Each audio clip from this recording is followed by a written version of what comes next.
इस वीडियो में आप देखेंगे अविनाशी संसार रूपी वृक्ष का वर्णन। श्रीमद् भागवत गीता अध्याय 15।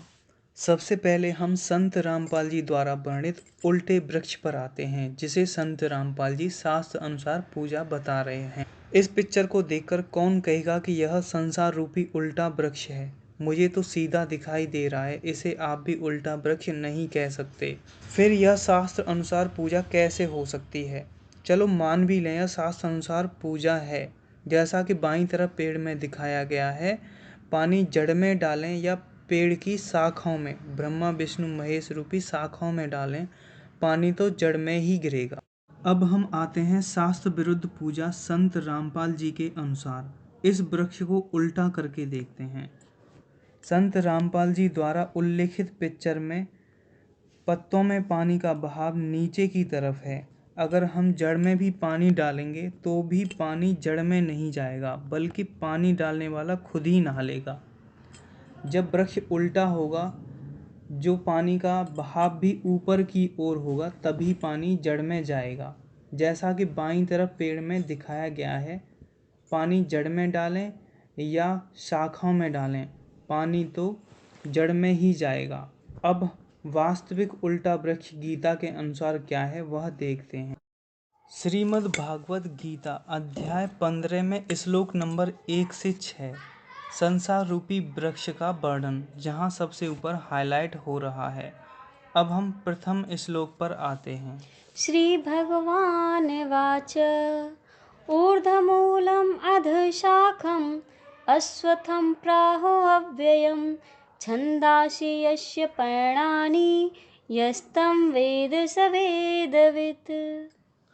ऊपर की ओर जड़ वाला, नीचे की ओर शाखा वाला पीपल रूपी वृक्ष अविनाशी कहा गया है। वेद जिसके पत्ते कहे गए हैं। इस वृक्ष को जो तत्व से जानता है वह वेदों को जानने वाला है। मुख्य शाखा ब्रह्मा जी को कहा गया है, क्योंकि इस संसार की उत्पत्ति सृष्टि रचना ब्रह्मा जी के द्वारा की गई है और ब्रह्मा जी की उत्पत्ति परम ब्रह्म परमेश्वर जो अविनाशी हैं उनसे हुई है, इसलिए मुख्य शाखा ब्रह्मा जी को कहा गया है। अभी हम छठवें श्लोक पर आते हैं, जो बताता है अविनाशी परमेश्वर कौन है, जो ऊपर अविनाशी लोक यानी संसार रूपी वृक्ष की जड़ में रहता है। न तद्भाषयते सूर्यो न शशांको न पावकः यद् गत्वा न निवर्तन्ते तद्धाम परमं मम। अब हम इसका अर्थ करते हैं।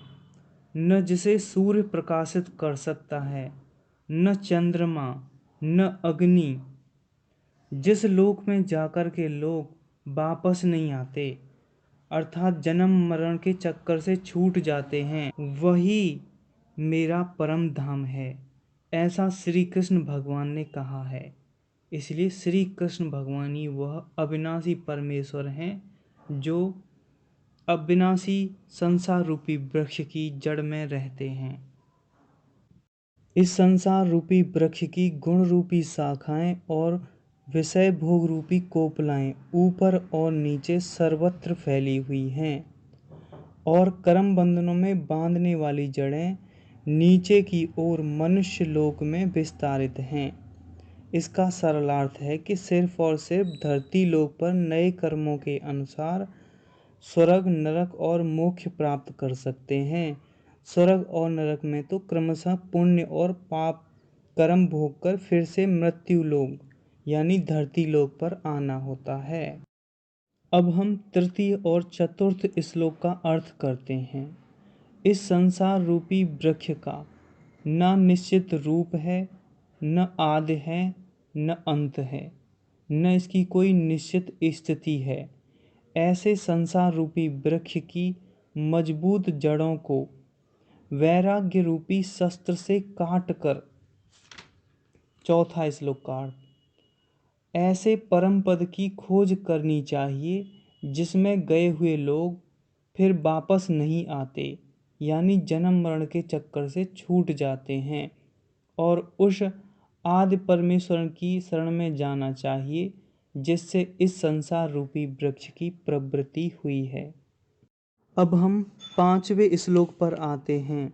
ऐसे परम पुरुष के लक्षण जो इस अविनाशी लोक में जा सकते हैं, जिनका मान मोह नष्ट हो गया है, जिन्होंने इंद्रियों पर जीत पा ली है, रोजाना परम परमेश्वर का ध्यान करते हैं, जिनकी काम इच्छाएं नष्ट हो गई हैं, सुख दुख के द्वंद्वों से मुक्त हो चुके हैं, ऐसे विद्वान पुरुष उस परम अविनाशी धाम में जाते हैं। आपने देखा श्रीमद् भागवत गीता के अनुसार अविनाशी संसार रूपी वृक्ष की जड़ में श्री कृष्ण भगवान स्वयं विराजमान हैं। संत रामपाल जी द्वारा वर्णित शास्त्र अनुसार और शास्त्र विरुद्ध वृक्ष मनगढ़ंत हैं, जिनका कोई सेंस नहीं निकलता। अगली वीडियो में अध्याय 18 के 62वें और 66वें श्लोक के एक्सप्लेन के साथ फिर मिलेंगे। जय हिंद, जय भारत।